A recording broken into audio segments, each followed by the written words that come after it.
The article discusses the recent conflict in Gaza, expressing concern about the bombing of civilian areas and the impact on Palestinian lives. The author condemns Hamas' actions on 7 October 2023 as a terror act but emphasizes that it doesn't diminish the just cause of Palestinians fighting against Israeli occupation. The article advocates for a two-state solution, criticizes the dehumanization of Palestinians in the media, and questions the role of Arab nations in the ongoing crisis. The author warns that the situation could lead to a significant humanitarian disaster and emphasizes the need for India to take a more assertive stance against the human tragedy in Gaza, while also considering regional implications due to its proximity with Israel and the U.S. The article discusses the challenges faced by India in estimating excess deaths due to COVID-19, given gaps in death registration data and varying estimates from different studies. The authors propose the establishment of a task force comprising national experts to analyze civil registration data and household surveys, aiming to develop accurate excess mortality estimates at national, state, and district levels. The official Civil Registration System (CRS) report for 2021 is anticipated, but its data needs careful consideration to account for improvements and deficiencies. Accurate district-level mortality data is crucial for evidence-based health interventions, emphasizing the need for strengthened data quality and cause-of-death attribution methods. The proposed task force and initiatives for data quality improvement are essential to enhance routine mortality measurement in India. India's recent abstention in the UN General Assembly vote on the Israel-Palestine conflict has sparked controversy. India abstained in protest against the omission of an explicit condemnation of 7 October terror attack by Hamas militants on Israel. While India's principled stance on terrorism is acknowledged, critics argue that its abstention indicates a shift, seeking a safe position rather than taking a clear stand on the violence. The move contrasts with India's previous votes, raising concerns about India's role in global geopolitics and its position on the global stage. Following a series of explosions at a Jehovah's Witnesses convention in Kerala, India, a man named Martin Dominic claimed responsibility, citing the group's alleged propagation of anti-national sentiments. Despite his surrender and evidence, authorities are investigating various angles, including potential links to a broader network. However, concerns have arisen due to the communal tension fueled by social media posts, insinuating Kerala's association with jihadists and attempting to exploit the incident amid expressions of solidarity with Palestine. Politicians, including a union minister and BJP spokesperson, stirred controversy, leading to a confrontation with the Kerala chief minister. Amidst the tension, the arrest of Martin raises concerns about deep-rooted social issues contributing to such violence. The article discusses the current state of U.S. China relations, highlighting a potential shift in their dynamics. The U.S. and China have resumed high-level talks after a period of strained communication. Despite maintaining a tough stance on issues like tariffs and export controls, the U.S. emphasizes the need for clear communication and avoiding misperceptions. China, seeking acceptance of its political system, aims for peaceful coexistence.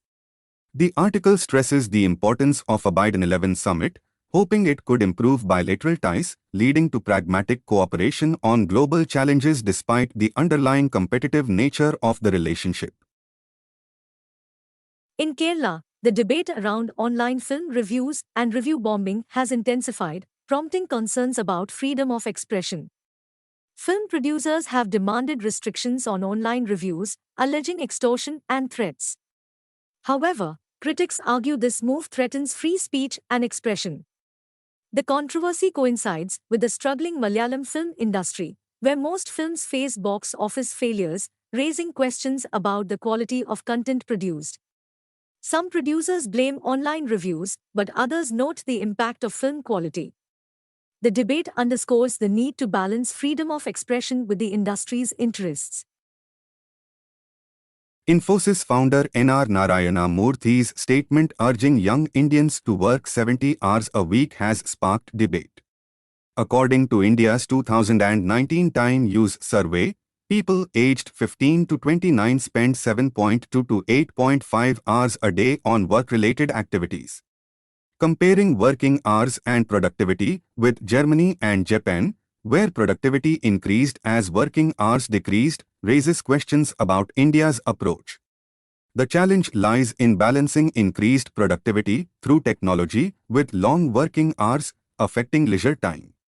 Additionally, India's large informal workforce complicates accurate productivity measurement, making international comparisons less straightforward. The Indian Railways, IA, has introduced various initiatives to enhance bulk cargo movement, including relaxed block rake movement rules and the introduction of private freight terminals, PFTs. However, the IR's share in bulk cargo is declining due to high logistics costs and environmental constraints. Railway sidings, which are capital-intensive, primarily benefit large industries, increasing costs for others. To address this, common user facilities should be developed at cargo aggregation and dispersal points in mining and industrial clusters. Additionally, the IR needs to proactively explore new commodities like fly ash and liberalize wagon designs for efficient loading. A study led by the World Bank and published in Nature revealed that flood risk in many Indian cities is rising due to their expansion into flood-prone areas. Since 1985, human settlements in flood-prone areas have more than doubled, with India being the third highest contributor to global settlements expanding into flood-prone zones. Informal housing in cities often lies in low-lying, flood-prone areas, and the risks are disproportionately higher for those living in these structures. Experts emphasized the need for sustainable urban planning and proper governance processes to address the issue. Xerography, a technique that revolutionized copying, printing, and distributing textile material, was introduced in the modern era. The word xerography originates from the Greek root xero, meaning dry. In this process, a photoconductive surface is exposed to light, allowing electrons to flow through it in the illuminated parts corresponding to printed areas on the paper. The surface is negatively charged and attracts positively charged toner particles, which are then transferred to a sheet of paper. Chester F. Carlson conceptualized xerography, leading to the creation of the first Xerox machine in 1949. Xerography transformed counterfeiting, copyright, surveillance, and the arts. Researchers at IIT Bombay have developed a highly efficient carbon nanostructure that can absorb sunlight at multiple frequencies and convert it to heat with an unprecedented efficiency of 87%. The material, called carbon nanofluorides, was created by depositing carbon on a special form of silicon dust. The nanofluorides can absorb infrared, visible light, and ultraviolet frequencies, making them highly efficient in harnessing solar energy. The material's unique shape ensures minimal reflection of light and prevents dissipation of heat into the environment. Applications include solar-powered heating systems and surface sterilization in hospitals.